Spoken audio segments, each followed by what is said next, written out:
The staccato bursts of machine gun fire pierced the air, the smell of smoke and sweat hanging heavy over the makeshift operations room. The sound of frantic voices, raised in a mix of urgency and fear, filled the space as maps and papers scattered across the tables. It was June 5, 1944, and the Allies were on the cusp of the most pivotal moment of World War II, the invasion of Normandy. But amidst the chaos, a small group of cryptanalysts and intelligence officers huddled in a corner, their eyes fixed on a series of coded messages that would change the course of history.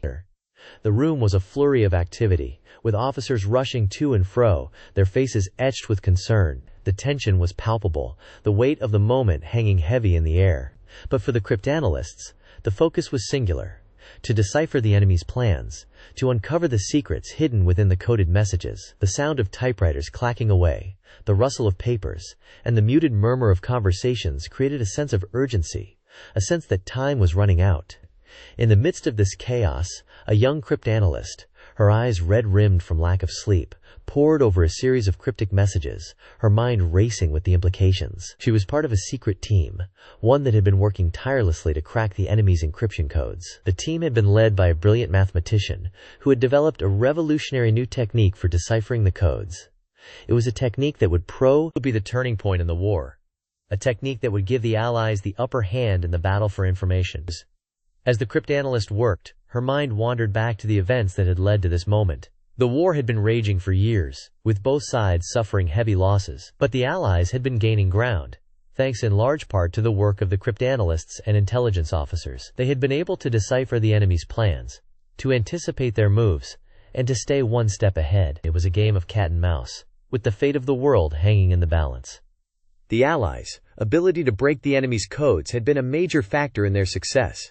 The Germans had developed a complex encryption system, one that used a series of routers and wiring to scramble messages. But the Allies had been able to crack the code, thanks to the work of a team of brilliant cryptanalysts. They had developed a machine, known as the Bombay, which was able to process the complex calculations required to decipher the codes. It was a major breakthrough, one that had given the Allies a significant advantage in the war. But the Allies' success was not just due to their ability to break the enemy's codes. They had also developed a sophisticated system of double agents, who were able to feed false information to the enemy. The double agents were a crucial part of the Allies' psychological operation, an operation designed to deceive and mislead the enemy. They were able to create a false narrative, one that would lead the enemy to believe that the Allies were planning to invade at a different location. It was a clever ruse, one that would prove to be highly effective.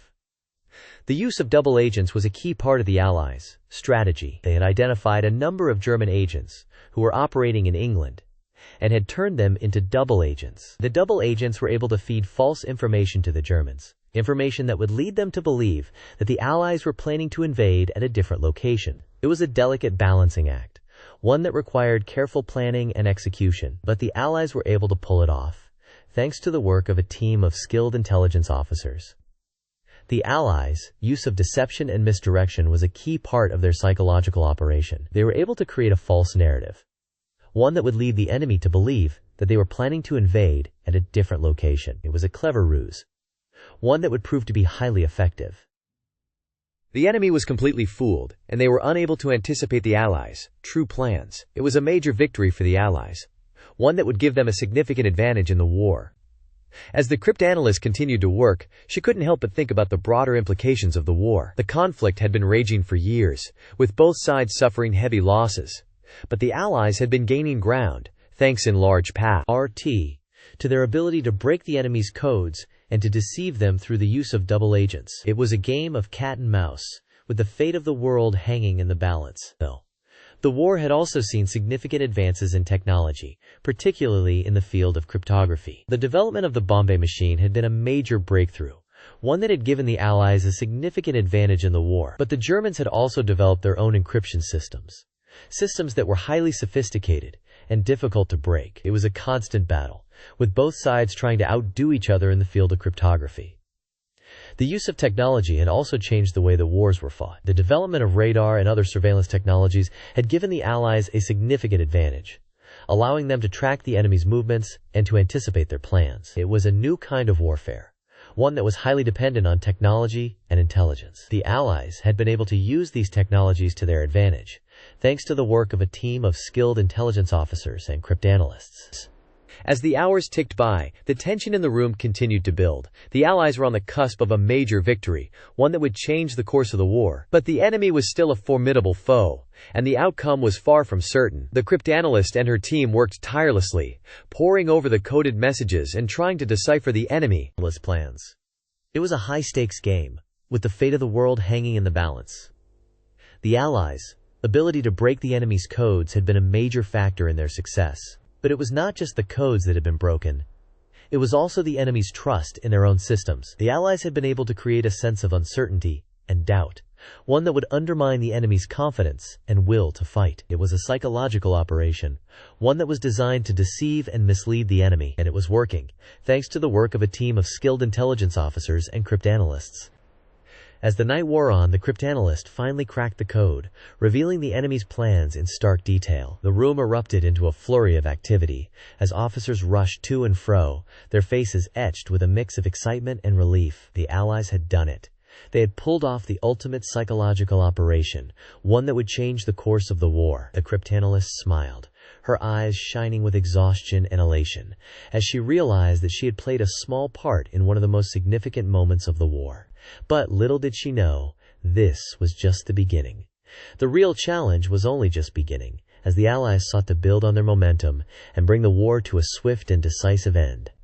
As the sun rose over the horizon on that fateful day, June 6, 1944, the Allied forces launched a massive airborne assault behind enemy lines, marking the beginning of the battle phase. The initial wave of paratroopers, consisting of approximately 13,000 troops, was dropped from C-47 Skytrain aircraft, with the primary objective of securing key infrastructure and disrupting German communication networks. The 82nd and 101st Airborne Divisions, equipped with M1 Garand rifles and M1A1 carbines, quickly fanned out to secure their assigned objectives, including the strategic town of Sainte-Mère-Église. Meanwhile, the German forces, primarily composed of the 716th Static Infantry Division and the 352nd Infantry Division, were caught off guard by the sudden arrival of the Allied paratroopers. The Germans, equipped with MG-42 machine guns and Karabiner 98K rifles, quickly regrouped and launched a series of fierce counterattacks against the airborne troops. The 88mm Flak 36 anti-aircraft guns, which had been cleverly camouflaged and positioned to provide enfilading fire, proved particularly effective in pinning down the Allied troops. As the battle raged on, the Allies began to receive reinforcements in the form of glider-borne troops, who arrived in Waco CG-4A and Horsa gliders. These troops, equipped with M3A1 submachine guns and bazooka rocket launchers, quickly reinforced the paratroopers and helped to secure key objectives, including the Lafayette Bridge. The Germans, however, continued to pose a significant threat, with their Panzer IV tanks, equipped with 7.5 cm KWK-40 guns, providing mobile firepower in support of their infantry. The introduction of Allied armor, in the form of M4 Sherman tanks, marked a significant turning point in the battle. The Shermans, with their 75mm M3 guns and sloping armor, proved highly effective in engaging the German Panzer IV tanks, which were largely outgunned and outmaneuvered.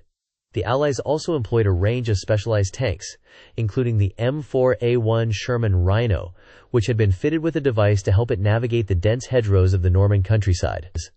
As the battle entered its second phase, the Allies began to focus on establishing a solid beachhead, with the aim of pouring in more troops and equipment to support the invasion. The Germans, realizing the gravity of the situation, launched a series of desperate counterattacks, involving their elite S Panzer divisions. The 1st S Panzer Division, equipped with the formidable Tiger I tank, proved particularly effective in engaging the Allied armor, but ultimately failed to stem the tide of the invasion.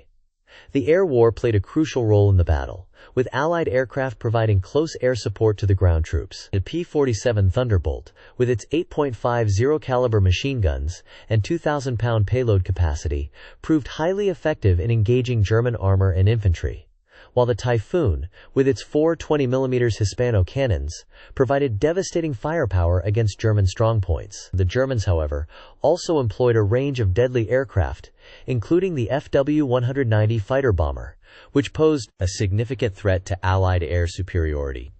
As the battle reached its climax, the Allies launched a series of bold maneuvers, aimed at breaking through the German defenses and securing key objectives. The 2nd Armored Division, equipped with M5 Stuart light tanks and M3A1 half-tracks, launched a daring thrust into the heart of the German defenses, with the aim of securing the strategic town of Carentan. The Germans, however, continued to fight tenaciously, employing their Nebelwerfer rocket launchers and 20mm Flak 38 anti-aircraft guns to devastating effect. The introduction of naval gunfire support marked a significant turning point in the battle, as Allied warships, including the USS Texas and HMS Warspite, began to pound German strongpoints with their heavy guns. The 14-inch guns of the USS Texas, in particular, proved highly effective in engaging German fortifications, including the heavily fortified Widerstandsnest 62. The Germans, however, continued to pose a significant threat, with their U-boat fleet and E-boat squadrons launching a series of daring attacks against the Allied naval forces. As the battle entered its final phase, the Allies began to secure their objectives, with the 1st Infantry Division, supported by the 2nd Armored Division, launching a decisive assault on the strategic town of Omaha Beach. The Germans, realizing that the battle was lost, began to fall back, with their remaining forces regrouping to form a new defensive line. The Allies, however, continued to push forward, with their armor and infantry working in close concert to secure key objectives and shatter the German defenses. The 10 minutes that had changed the course of World War II were now a distant memory, as the Allies began to pour ashore, marking the beginning of the end of Germany's occupation of Western Europe.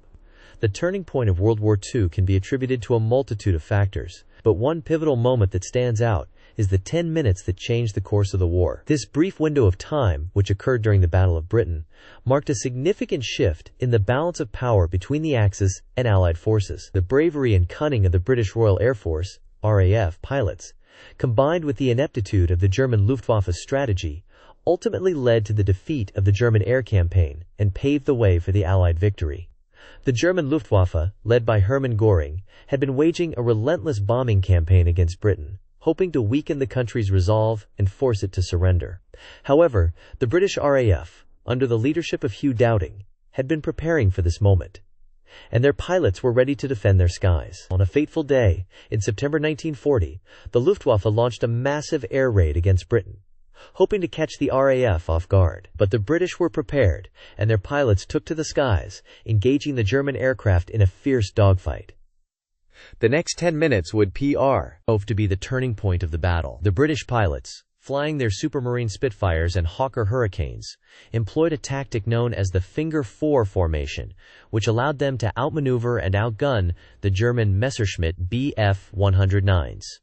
The German pilots, on the other hand, were hamstrung by their rigid formation flying and inability to adapt to the changing circumstances of the battle. As the dogfight raged on, the British pilots began to gain the upper hand, shooting down German aircraft with impunity. The aftermath of this 10-minute period was nothing short of catastrophic for the German Luftwaffe. The British had successfully defended their skies, and the German air campaign was left in tatters. The Luftwaffe had suffered heavy losses, and their pilots were beginning to lose confidence in their abilities. The British, on the other hand, had gained a significant morale boost, and their pilots were eager to continue the fight. The outcome of this battle marked a significant turning point in the war, as it prevented Germany from gaining air superiority and forced them to reconsider their strategy. The legacy of this 10-minute period can still be felt today. The Battle of Britain marked a significant shift in the way wars are fought, as it highlighted the importance of air power and the need for adaptability in military strategy. The British use of radar technology, code breaking, and innovative tactics, such as the Finger 4 formation, raised the bar for military aviation and paved the way for the development of modern air forces. The battle also marked a significant turning point in the war, as it prevented Germany from gaining a strategic advantage and forced them to fight a defensive war. The impact of the Battle of Britain on the course of World War II cannot be overstated. The failure of the German air campaign marked a significant blow to Hitler's plans for European domination, and it gave the Allies a much-needed breathing space to regroup and reorganize. The battle also marked a significant shift in the balance of power, as the British had successfully defended their skies and had gained a significant advantage over the German Luftwaffe. The legacy of this battle can still be seen today, as it continues to inspire military strategists and historians around the world. In the years that followed, the Allies would go on to launch a series of successful campaigns, including the D-Day invasion of Normandy and the bombing campaign against Germany. The German Luftwaffe, on the other hand, would never fully recover from the losses they suffered during the Battle of Britain, and their air campaign would ultimately prove to be a costly and futile endeavor. The 10 minutes that changed the course of World War II would go down in history as a testament to the bravery and cunning of the British RAF pilots, and a reminder of the importance of adaptability and innovation in military strategy.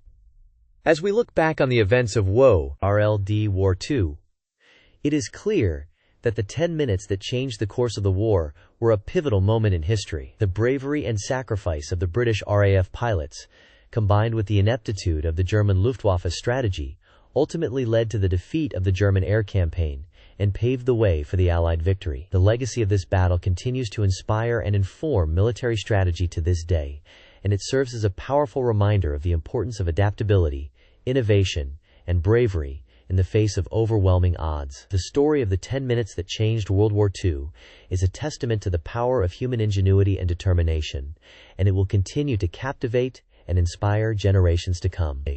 The world was forever changed by the outcome of World War II, and the 10 minutes that changed the course of the war will always be remembered as a pivotal moment in history. The bravery and sacrifice of the British RAF pilots, combined with the strategic mistakes of the German Luftwaffe, ultimately led to the defeat of the German air campaign and paved the way for the Allied victory. As we move forward in an increasingly complex and uncertain world, it is essential that we remember the lessons of the past and continue to draw inspiration from the bravery and determination of those who fought for freedom and democracy. The 10 minutes that changed World War II will always be remembered as a testament to the power of human ingenuity and determination, and it will continue to inspire and inform military strategy for generations to come.